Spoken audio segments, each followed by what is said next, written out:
are using is cheap. We may suppress it, we may keep it down a bit, but it will not go. We have to bring carrot and stick together. So when I said this to President Macron, and I give my own country example, he said, oh, you are right, we have to rethink. So even France is now rethinking its policy in Mali, in Chad, and in the Sahel. If that can happen to a country like Mali, like France, then it needs to happen to us in Nigeria, that we should rethink how we resolve these problems. They were not there yesterday. And when in 2011, I went to Maiduguri, and I was put in contact with Boko Haram leadership.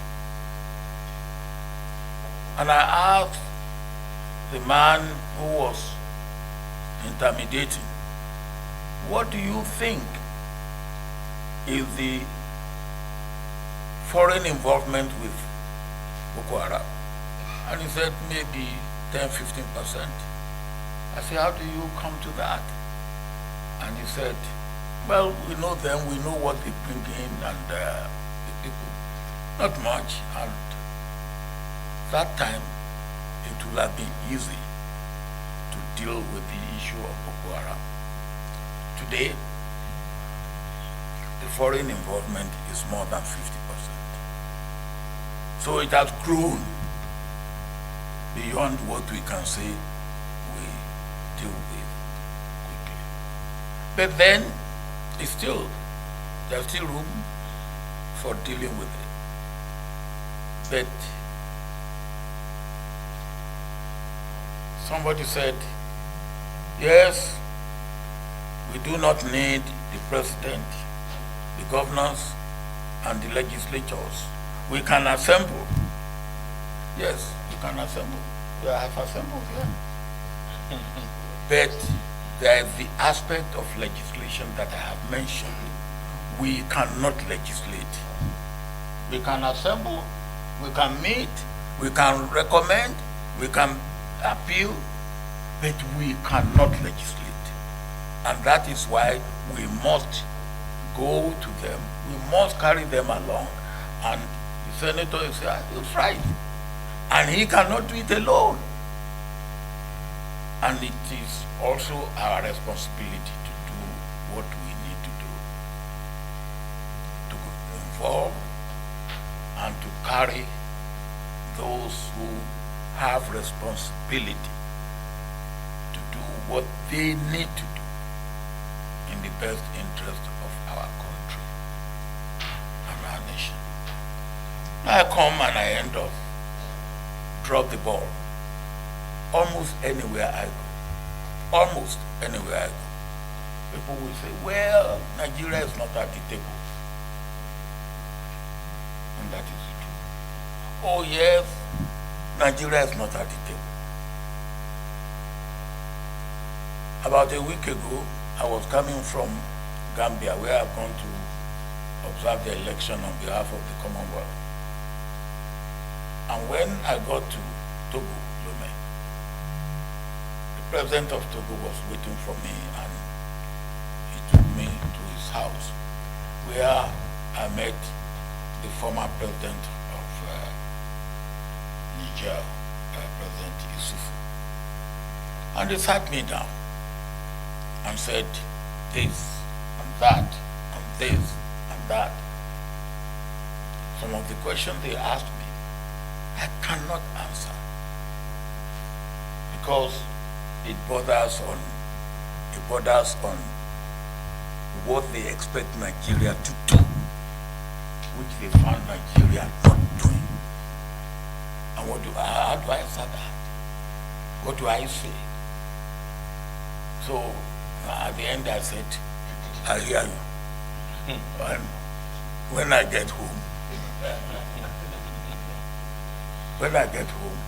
I will see what can be done. But when I get home, I won't see anything. That's the truth. Because the truth is this. President Buhari has done his best. That is what he can do. If you expect anything more than what he has done and what he's doing, you are kicking a dead horse. And there's no need. So, if they pass all this into me and say this, what do I say? I say what I think I should say. I understand the point you are making. When I get home, then they will not let me go. But then, where do we go from here? We cannot fold our hands.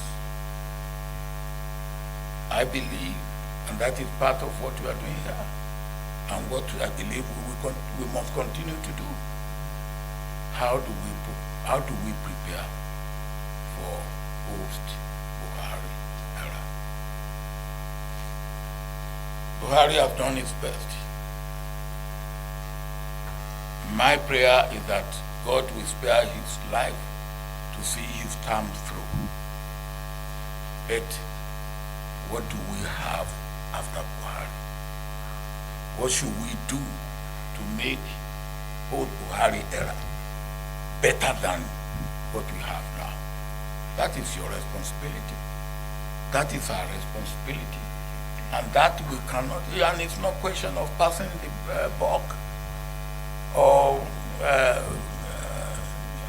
I'm saying, look, it doesn't concern me. It concerns all of us. I will finish. Just wait, you are in a hurry. I was talking to some people this morning before I left Lagos. I was leaving my hotel and a lady came and said, "Sir, I want to take you down." I said, "Down where?" I've never met her before. I said, "He said, down where we have some youth." I said, "Youth?" He said, "Yes, USAID is giving us money to train some youth in youth empowerment, youth employment, and youth entrepreneurial and entrepreneurship and all that." I said, "Okay, let's go." So we went under the ground floor of Marriott Hotel where I stayed. And they were there. I said to them, "Look, whatever you are here for, we should thank USAID for making this possible for you. But if you don't take advantage of the opportunity you have, your future may be in jeopardy. But let me tell you, you will go through history. You will look at those who gave us independence, the generation before my own generation.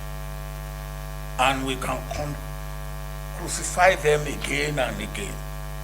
But what we cannot change is that they gave us independence.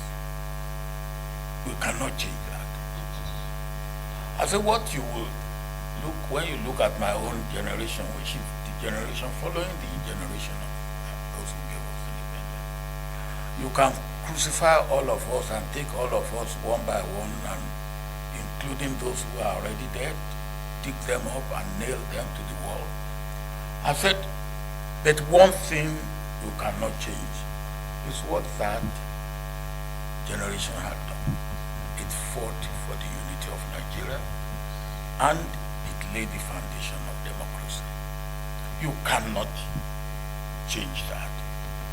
I said, but your own generation and the generation that is coming, that follows our own generation, you must be asking yourself, what will you do?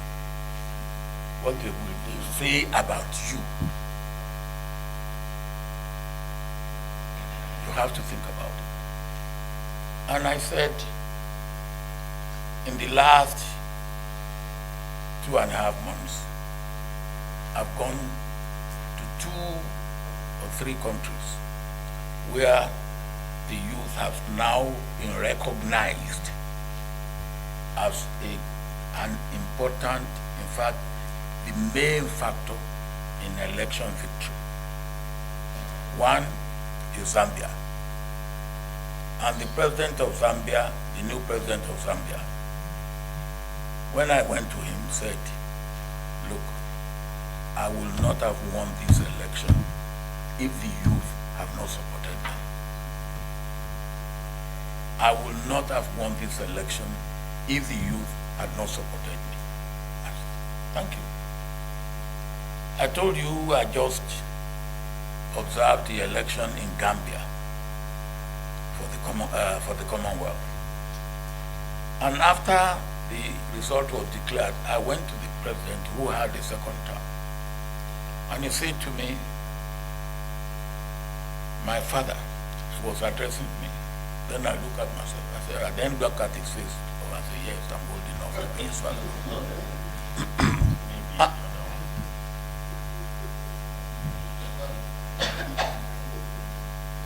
Your Eminence, I won't tell you what His Eminence said. That's soldier talk.